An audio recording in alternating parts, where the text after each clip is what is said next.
Welcome to Wine Plus AI. We're your hosts and wine lovers, Adrie and Seyna. This is the podcast where we break it all down for real people, not the people who are working in the terminal. Just the truth about AI. What's brilliant, what's broken, and what's straight up ridiculous. Let's get into it. All right, so welcome to another episode of Wine Plus AI. We are here today to talk about the reality of AI workflows. But before we get into that, as always, I'm going to introduce our paired wine.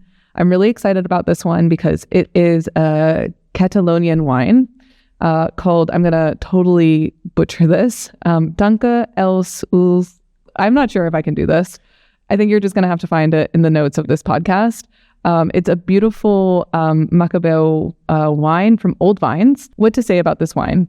It has a deep golden glow from golden straw hues, which signals time, not haste. And I hope that opens up the conversation about AI workflows, that they perhaps take a little bit more time, but they're well worth the wait. Also, it is the antithesis of an AI magic button fantasy. Quality takes time. There are lots of invisible parts that you don't see, like pruning, fermenting, waiting. I think you can apply those all to AI workflows, and we'll discuss about the pruning, the fermenting, and the waiting. And the name of the wine, Danke els Uls, again, I can't say that. You tried. I tried. Means close your eyes, which could be actually perfect for this episode in that you should close your eyes so that you're not looking at your AI workflow thinking like, oh my God, what's happening? Or close your eyes and wait for the magic to happen. Ooh, I love that. So cheers, Seyna. Cheers. First taste is, it's kind of weird because it's so light. It's almost watery. Yeah, I know what you mean. Yeah, it's very light and kind of tastes unexpected.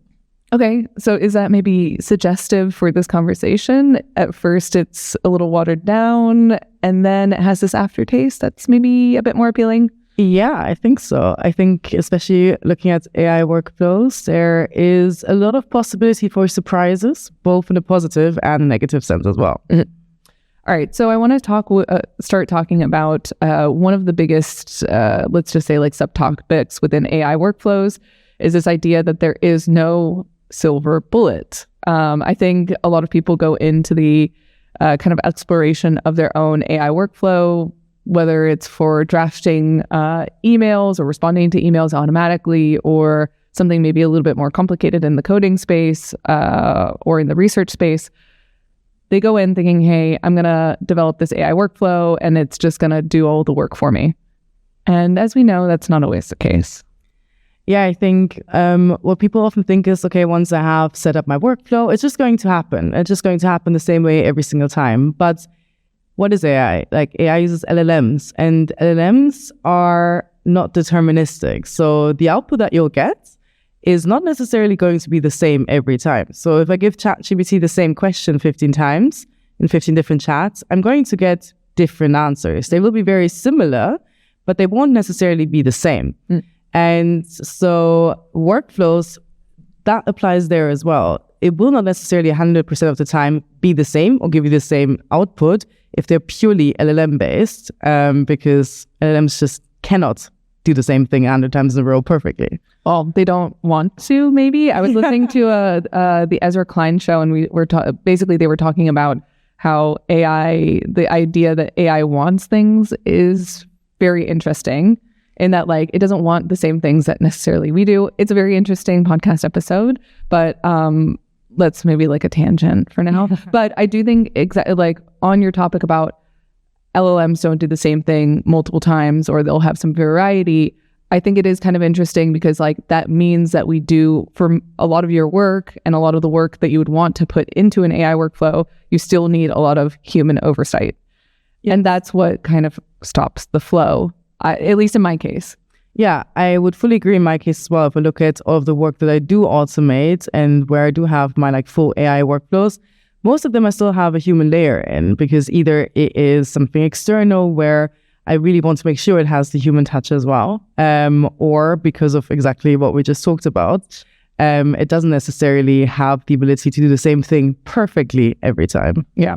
So I want to share an example of what I'm currently doing and how effed up this current workflow is, because it's different every single time. And let's just say it's an AI workflow in that it involves multiple AI models, but it's not a workflow in that AI covers everything for me. Okay. Yeah, I'm very curious on hearing about this one. So for the podcast and for different people within the Neeple team, I want to create a bunch of Neeple. So those are our AI agents. They come in 3D form, if you don't know us already. But I like to actually animate them so that we have a visual that goes along with the content that's a bit more engaging than, let's just say, just a screenshot of something or just a photo.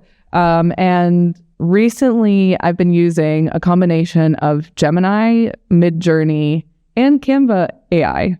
So Canva has a few different AI features, but I've basically found through this process that there are some models that are better for certain things than others. So for example, Gemini is great for image generation, but it can't do motion, for example. Midjourney is, I find, really inconsistent for image generation. Oh, really? Yeah, inconsistent. I think you can probably get it consistent, but you have to be someone who knows this platform very well, and you know how to prompt it. You actually probably put a JSON script in the background as well. I know that is possible. I'm not there yet. Yeah, and also if the expectation is for you to be able to add a JSON script, then that makes it not very accessible for anyone who doesn't know what a JSON script even is. Exactly. Thank you. And then I use Canva AI for tweaking some of the images, because I find that as good as Gemini is, I'm still, if I ask it to tweak one specific thing, very often I'm just like screaming into the void. So our 3D characters have these kind of button eyes, and Gemini just loves to put a Pixar eyes on them. And I'm just like, no, that's not what I asked for. I'm like, keep the eyes the same.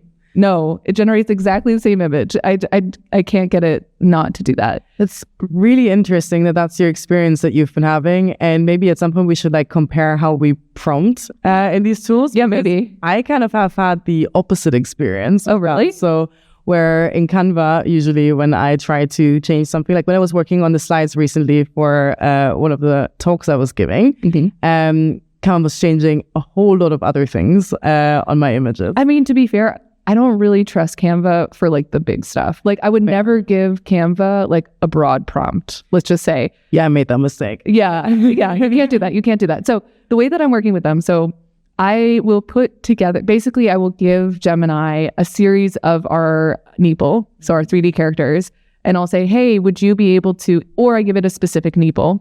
I say, hey, can you give this Neeple a cup of coffee? This is something that previously, would take hours to do. Now I can do it myself in Gemini, and boom, the Neeple actually has a great cup of coffee that is in our style, looking pretty good. And so I have basically a static image. I'm not going to ask Gemini to do any motion design on this because, that just doesn't work and it would be slightly chaotic. So I will take that image and I will put it into Midjourney. And then I'll prompt Midjourney. I'll say, hey, I would like the steam from the coffee cup, rising upwards. The character, I always refer to our Neeple as characters because I think Midjourney would just have a conniption if I said Neeple. And I say, so the character is looking relaxed, very easygoing. And sometimes Midjourney will also still put the Pixar eyes on them. Oh, really? Yeah. But very often, at least one iteration will not have the Pixar eyes. Yeah, okay. But in the event that there are Pixar eyes somewhere in this process, then I put the image or the motion design into Canva, and then I edit it from there.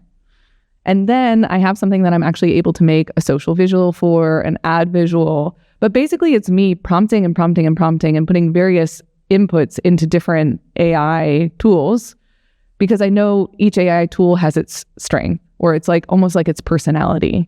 Yeah. Which makes you still the full facilitator of the whole process, right? Yeah. At all points in time, you have to have eye on it. You also have to double check that it didn't change the eyes, for example, or gets the eyes changed back to where it needs to be. So it still requires a lot of human intervention in operating or working with 3 different models in that sense. Yeah, for sure. And I think what is interesting is in some way, I think I'm giving these AI tools a personality each, in that I'm treating them almost as like separate teammates that I'm working with. Like one is the designer, one's the motion designer, and then one's the very junior intern who can tweak some stuff for me, but I would not trust to do everything. Have you given them names yet? No, not yet. Not yet. Luckily, they seem to come with names like Midjourney. Yeah. But yeah, maybe I should consider doing that. But in any case, like I feel like the manager of this whole workflow rather than AI is handling everything on its own. And I know that there are workflows out there that do that. So I'm curious if you have any kind of automated workflow, let's just say, that is AI based. Yeah. So I also would say that for most of the things I automate, I have some form of human layer in it so that I can double check it. So for example, for emails, I only do drafts, don't have my emails be sent out automatically. The one workflow that I really have fully automated is my meeting notes generation and the follow-ups of those. So the action points and putting those action points into my to-do list and therefore also then my agenda, depending on if there is a deadline on the action point, for example. And that I trust quite a lot because I also trust myself to remember if the AI didn't pick up a certain action point. But that's the one workflow that I have fully automated, where I trusted enough to do the work. And everything else that I do and where I use it, which is most of my work, there's still me involved somewhere. Yeah. So that's kind of what I want to get to, is that we are the messy glue that holds all of these workflows together. We are the mess. Which is crazy, because I felt with all my workflows that I was like sharp, I was lean, I was, getting stuff done. But now I feel like I'm just gluing everything together. I'm managing these AI tools that are varying degrees of good at what they do. I'm curious. So given the workflow you just described that you're doing quite frequently with Midjourney and co, do you still feel like you're saving time? That's a good question. Okay, if I had been asked, to do the same, I think you know what it is. The work is so vastly different for me now, because I used to, just personally from my experience, I used to be more of a manager. And that's also why I'm kind of also putting that framework on these AI tools at this point. Because maybe I'm like, oh, these are my employees now. It's just like very depressing. Yeah, exactly. But like, I think the work for me is so vastly different now, because I think in previous roles, I would have never been asked like, hey, can you create a motion design? Can you personally create a motion design asset for a social campaign or for an ads campaign? I would have been like, oh, great. Yeah, I'll ask our motion designer.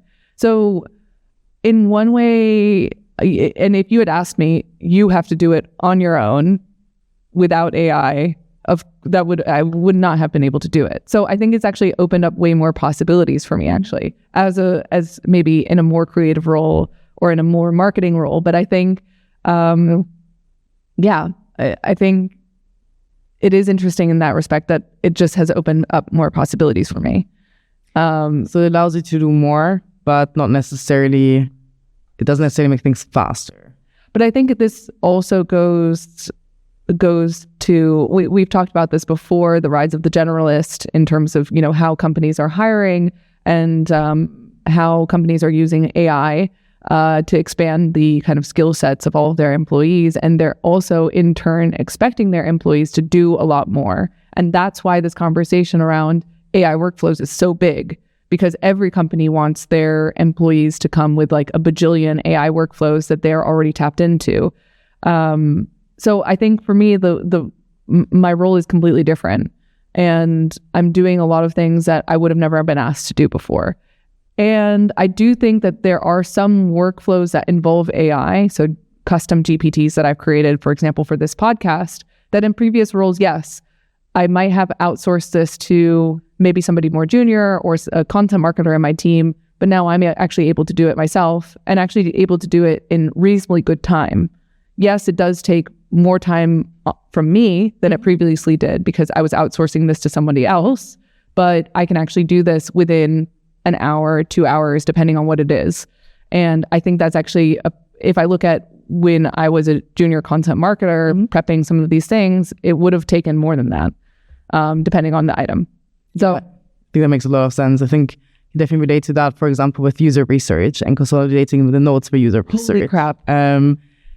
It's a 10x improvement working with AI in having those calls, also getting the transcripts, comparing it to my hypotheses, using my GPT for that. Makes a massive difference. Yeah, I think that is where, personally, in the marketing space, where I really would like to kind of make my next thing is I'd love to do a research report, because I feel like if you put in the time and money to organize various interviews with experts and people who know something about something, and you record them, you can basically pull out all of those insights in seconds, rather than you manually having to go review, assess, figure out what you kind of want to highlight.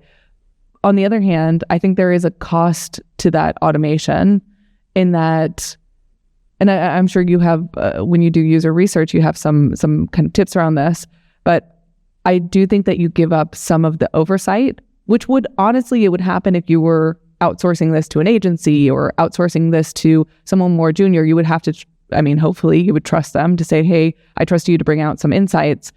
But the cost in this case is that you're saying like, hey, AI, can you bring out some of the insights? And I'm not sure, sometimes it depends on the day, but sometimes I feel okay with that. And some days I'm like, oh, not sure. Yeah, I think it really depends on the topic. So if I look at how I do it now and in comparison to how I did it a few months ago, I also would oftentimes say, hey, just like consolidate the insights to me, tell me what kind of is a reappearing theme, things like that. And I really had to also optimize there from the input I give and the instructions I give to really consolidate. So now I really focus on making sure that I give the right hypotheses that I'm trying to validate with the transcripts and have my GPT compare it against that. And then my output is very, very concrete because I'm the one telling it what I'm looking for and what validation or also the opposite. But isn't that almost like built-in confirmation bias? You're basically saying like, hey, show me instances of this, rather than going in. This is also like I'm putting on my academic research brain. And it makes me feel a little bit weird because you're saying like, hey, I want to find this. Can you bring out instances of this? But you don't know what you don't know. This is very true. And there it really comes down to how you phrase the question that you ask. So I don't necessarily phrase it just as show me what's like if this is proven in there, but I also very explicitly state to highlight any other things that I might be missing. And my GPT is also set up in a way that I taught it to very much challenge any assumptions I make, any hypothesis I make, and based on the input provided to my GPT to give me also suggestions. And that took quite a bit of prompting to really get it to a place of, okay, I can now actually rely on that input. And I spent a lot of months still reviewing it and looking again and reading through everything myself again to see if we really captured the essence of all the pieces. And now I'm at the point where I feel comfortable enough to have my GPT do that for most of my research. Yeah.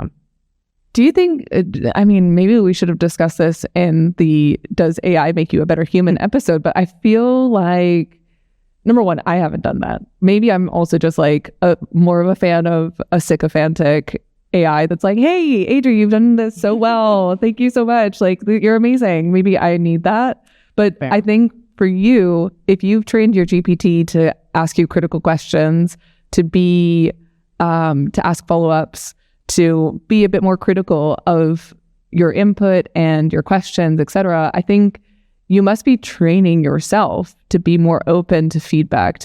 Even your GPT is giving you feedback. Absolutely. Oh, I'm not sure if I'm ready for that. I'm like a little vulnerable. Yeah, I think it takes some training. Yeah, I definitely also was like, okay, that's not very nice. And sometimes I would like throw in ideas and just like send a voice note to it and be like, yeah, I don't think this makes sense with the direction you're going. And be like, oh, okay, I thought this was a good idea. So it is a good sounding board. I obviously don't take the feedback for granted per se, and don't take everything it tells me as my source of truth. But sometimes it does really help to open up new directions and new ideas, because it does then ask me the right challenging questions, where sometimes I can be like, no, like I know how to answer this and I'm 100% confident in this. And sometimes it does also open up the possibility for me to go back to that drawing board. Yeah.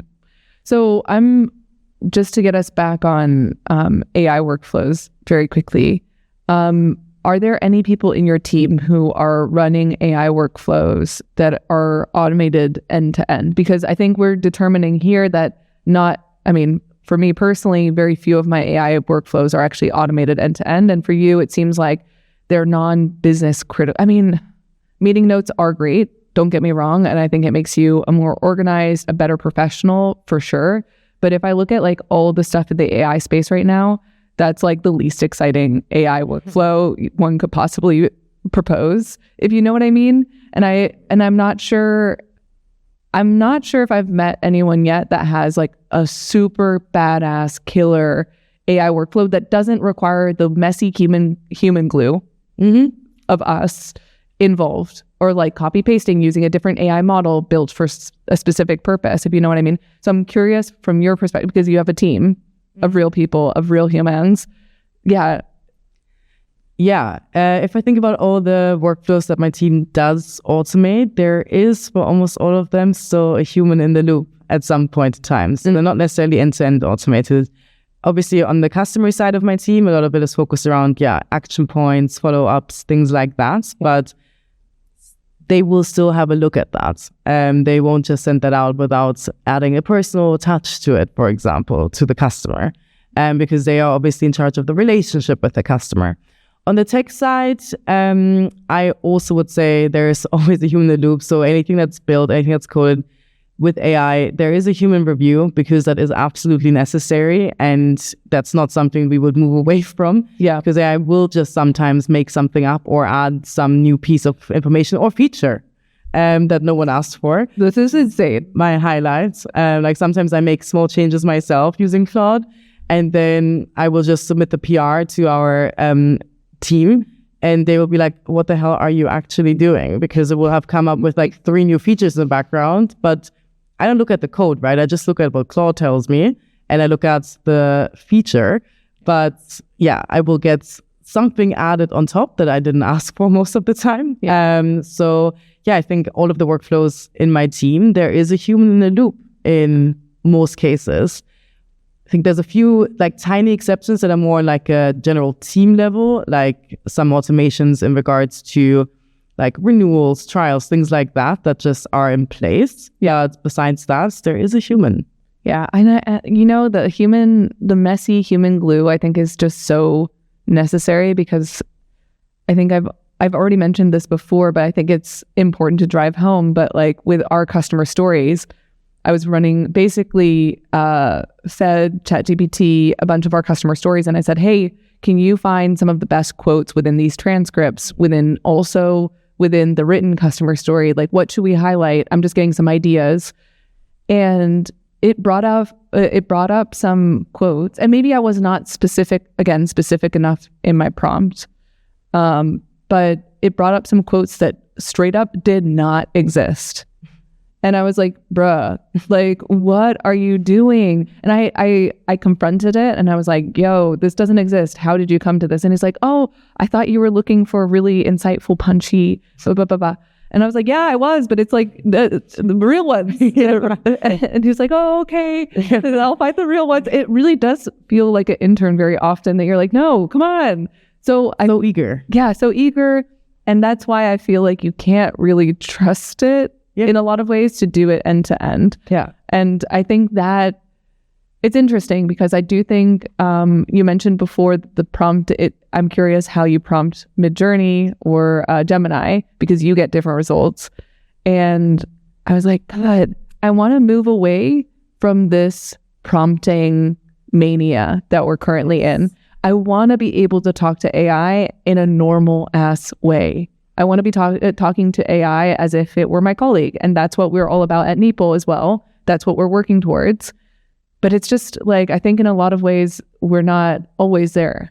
Yeah, I couldn't agree more. I think the goal really needs to be on enabling AI to work for you rather than priming humans on how to talk to AI. Yeah. Because at the end of the day, the humans are the input. The humans are the ones that are going to be facilitating a lot of these workflows, a lot of these prompts. So it really needs to be made accessible for them. So this is kind of a side thought, and I'm curious what your perspective is on this, because so I think for me growing up, well, even in the later, more high school, university, everybody was saying like, yeah, you should get into coding, everything is going to be coded in the future, and that's just going to be like the way things are. And, if you can code, you're going to make like crazy money, you're going to work for a big tech company. And now we're finding out, of course, that all of these coding jobs, are no longer. That it's all, vibe coding, it's all with AI. And in fact, if you invested in that as your core skill set, your job is not necessarily like the safest.